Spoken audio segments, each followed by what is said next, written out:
Hello, my dear friend, and welcome back to Fluency English Journal. I am so glad you are here with me today. Take a deep breath with me, in and out. I want you to close your eyes for a second if you are in a safe place to do so. Let's talk about that heavy, uncomfortable feeling in your chest right now. You know the exact feeling I am talking about. It is that quiet, nagging guilt. It has been weeks, maybe even months, since you last practiced your English. Your favorite notebook is just sitting there, collecting dust on your desk. The podcasts you downloaded are waiting, unplayed on your phone. Every time you open YouTube and see an English learning video, you quickly scroll past it. Not because you do not care, but because looking at it reminds you of your broken promises to yourself. You told yourself you would study every single day. You promised that this year would finally be different. But life got busy, work got stressful, you got exhausted, and you just stopped. And now the wall between you and English feels impossible to climb. You are convinced that you have forgotten every word you ever learned. You feel like you're starting from zero again, and that thought is terrifying. Please, listen to my voice right now. It is okay. You are safe here. You are not lazy, you are not a failure, and you have not lost your English. You are just a human being who needed a break. Today we are going to completely tear down that wall of guilt. We are not going to force anything heavy or difficult. We are just going to gently wake up your English brain again. As we spend this time together, I want you to listen closely for 3 powerful words I will use. By the end of our conversation, you will know exactly how to train your brain to think in English again, using the absolute smallest steps. You do not need to be perfect. Are you ready to forgive yourself and begin again? Let me share a secret with you. I know exactly how that crushing guilt feels, because it used to paralyze me too. Years ago, I was determined to learn a completely new language. I was so motivated. I bought the most expensive textbooks, downloaded all the popular apps, and promised myself I would study for 2 hours every single night. No excuses. And for the first week, I was a perfect student. I did it all. But then I got a bad cold. I missed 1 day, then 2 days. By the time I felt healthy again, the thought of opening that heavy textbook made my stomach tie in knots. I felt so much shame for breaking my perfect learning streak that I avoided the language completely. A 3-day break turned into a 3-year wall of silence. When I finally tried to speak again, it was absolutely agonizing. My brain was working so hard. I was trying to translate every single word from my native language in my head before I opened my mouth. It was incredibly slow. It was exhausting. It felt like trying to run through deep mud. I realized right then that my mindset was completely wrong. I was treating language learning like a high-speed train. I thought if I stopped running and fell off the train, I would be left behind forever. But fluency is not a train. It is a garden. I want you to imagine a beautiful garden in your backyard. If you get overwhelmed with life and forget to water your garden for a month, the topsoil gets dry. The leaves might turn brown and drop off. But the roots are still alive, buried deep under the earth. They are just resting, waiting for the rain. If you want to bring that garden back to life, you do not dump a flood of water on it all at once. That would destroy the plants. You simply bring a small watering can. You give it a little water today, a little water tomorrow. That is exactly how we train your brain to come back to English. You do not need a 2-hour grammar test to recover. You just need small, tiny drops of English. Instead of trying to translate a perfect, complex paragraph, you just start by looking around your room. You feed your brain small sentences. This is my pen. The sun is shining. I'm drinking coffee. You watch a simple 5-minute video about cooking or sports. You let the rhythm of the language flow back into your ears naturally.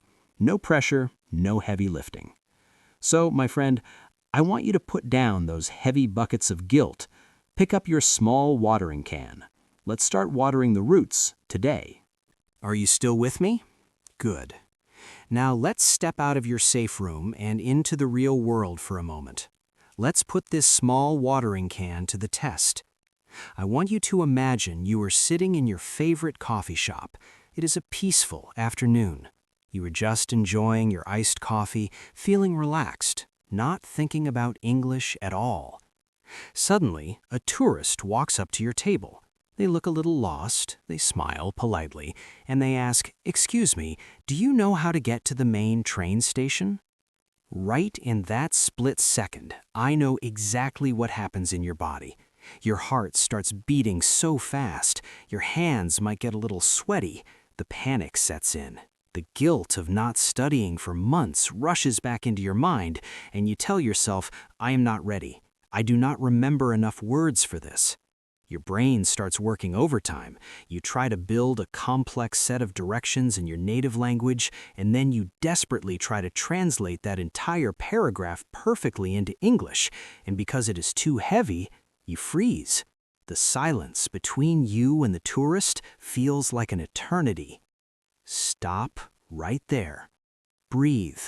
Remember your garden. Do not try to carry that heavy bucket of water. You do not need to speak perfectly, and you do not need to sound like a native speaker today. You only need a small drop of water. You only need a small, simple sentence. You do not need to translate. I am going to say 3 very short phrases. I want you to echo them. Repeat them out loud. Do not just think them. Actually speak them into the air. Let your ears hear your own voice speaking English again. Let your brain know that it is safe to speak. Are you ready? Here is the first one. The station is that way. Good. Notice how easy that was. Let's do another one. Just a small drop of water. It is very close. You're doing great. Now the last one. You can walk there. Do you feel that? You did not need to translate a complex map in your head. You did not need advanced grammar to help that person. You just connected the English words directly to the reality in front of you. You trusted your roots. That is how you break the wall of silence. That is how you start to heal your confidence. Small steps, spoken out loud. Welcome back to your safe space. Now, let's take a gentle walk through 3 special words from our story today. Remember, understanding new words should never be stressful. It is just like making new friends. Let's look at them together, simply and slowly. The first word is guilt. I talked about the guilt of not studying for months.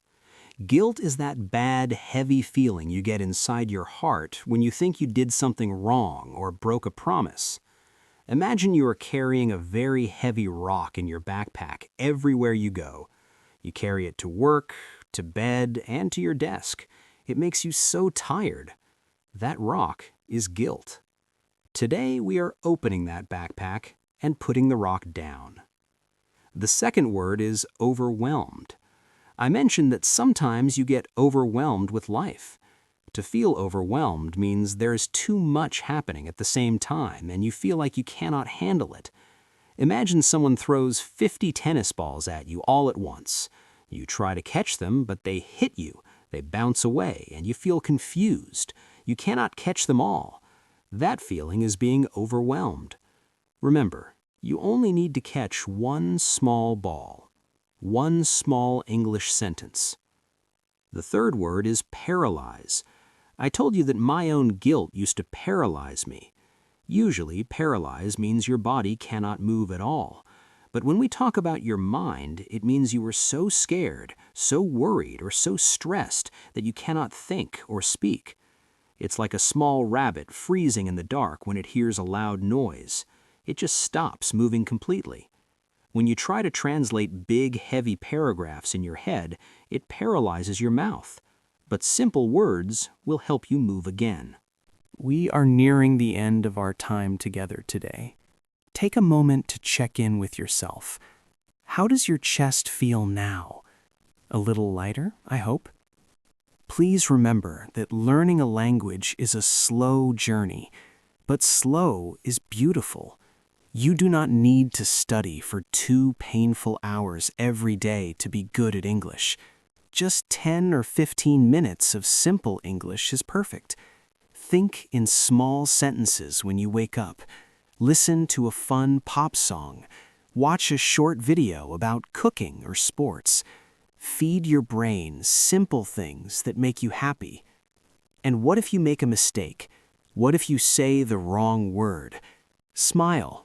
Mistakes are completely normal. Mistakes are a beautiful thing because they mean your roots are growing. They mean you are finally stepping out of the silence. Be patient with yourself and be kind to your brain. Before you close this video and go back to your day, I have a small homework challenge for you. I want you to practice your output right now. Go down to the comments section below and answer this question for me. What do you do to train your brain? Do you speak to yourself in the shower? Do you watch travel videos? Write your tips in the comments.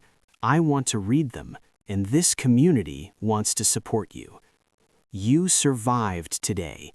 You faced your guilt, and you are ready to begin again. I am proud of your progress.